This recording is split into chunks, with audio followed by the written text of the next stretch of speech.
हरिओम. लाओत्सेचा ताओबोध योगदास श्री जयगणेश जोशी यांचे प्रवचन. उपेक्षितांची दखल. लाओत्से सांगतो की हे सत्य नाही का की ते आधारासाठी सर्वसामान्य जनतेवर विसंबून आहेत. लाओत्सेने या 17व्या ओळीची सुरुवात म्हणून अशा शब्दाने केली आहे. याचा अर्थ मागील 69व्या ओळीचा उपदेश येथे अंमलात आणायचा आहे. याचा संदर्भ येथे घ्यायचा आहे. त्यालाच जोडून ही ओवी सांगितली आहे. आपण सतत लक्षात घ्यायचे आहे की कोणीतरी तिकडे उन्हात पावसात थंडीत राबत आहेत.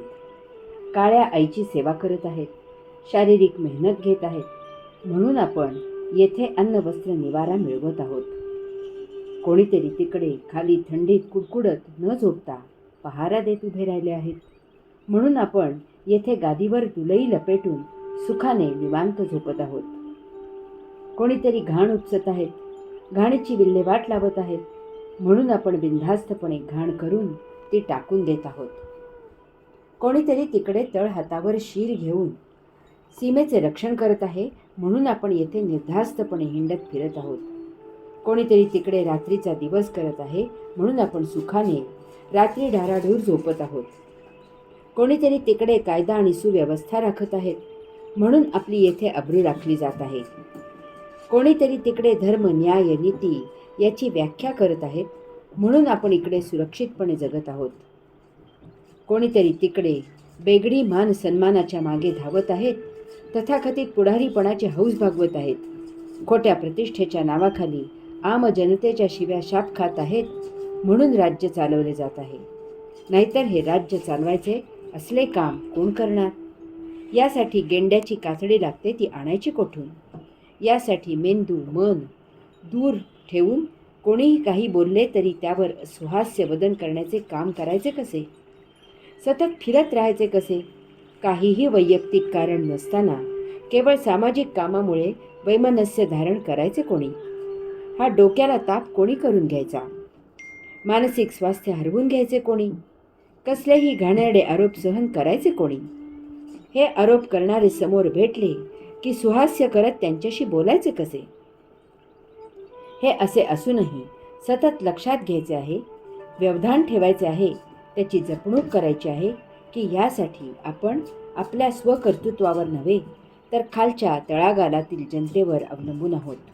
आपण कितीही कष्टाने प्रामाणिकपणे चोख काम केले आणि तरीही ते सर्वसामान्यांना रुचले नाही तर ती उंच जागा तत्काळ खाली करायची आहे.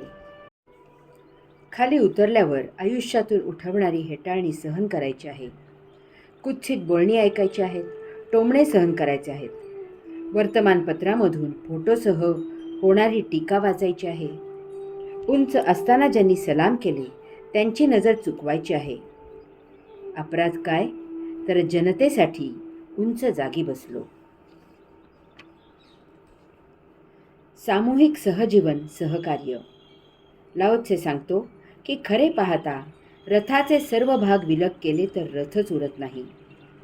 येथे लाओत्सेने त्या काळी सुप्रसिद्ध असलेले एक पारंपरिक उदाहरण घेतले आहे. रथाचे घोडे म्हणजे रथ आहे का? नाही. मग घोडे घ्या बाजूला काढून. रथाची चाके म्हणजे रथ आहे का? नाही. मग चाके घ्या बाजूला काढून. घोड्यांच्या मानेवर लावायचे जू म्हणजे रथ आहे का? नाही. मग जू घ्या बाजूला काढून. रथाचा गाडा म्हणजे रथ आहे का? नाही. मग गाडा घ्या बाजूला काढून. अशा प्रकारे रथाचे सर्व भाग काढून घेतल्यावर मागे रथ उरायला पाहिजे. परंतु येथे काहीच उरत नाही. याचा अर्थ रथाचे सर्व भाग एकत्र केले तरच रथ तयार होतो. रथ असे स्वतंत्र दृश्य म्हणून काहीही नाही. त्या सर्व भागांना एकत्र करणारा जोडून घेणारा जो कोणी आहे तो रथ आहे. आधुनिक काळाला अनुसरून आपण गाडीचा विचार करावा. गाडीचे सर्व भाग सुटे केले तर मग मागे गाडी असे काहीही उरत नाही. त्या सर्व भागांच्या एकत्रीकरणाला गाडी असे म्हणतात. त्या प्रत्येक भागाला स्वतंत्र असे काहीही महत्त्व नाही. परंतु ते सर्व एका विशिष्ट प्रकारे एकत्र आले तर त्यामधून गाडी तयार होते. हे भौतिक आहे म्हणून आपण गाडी तयार करू शकतो. परंतु अध्यात्मात हे शक्य होत नाही. सर्व भाग निराळे केल्यावर जे शून्य उरते त्यामधूनच पूर्ण तयार होते. त्या पूर्णातून आपण शून्यात पोहोचलो की आपल्याला त्यातील मूलभूत तत्व समजते. पाणी म्हणजे H2O आहे हे आपल्याला माहीत आहे. परंतु जर आपण हायड्रोजनचे 2 भाग आणि ऑक्सिजनचा 1 भाग एकत्र केले तर पाणी तयार होत नाही. कारण त्या शून्यातील आत्मतत्व परम ऊर्जा आपल्याकडे नसते.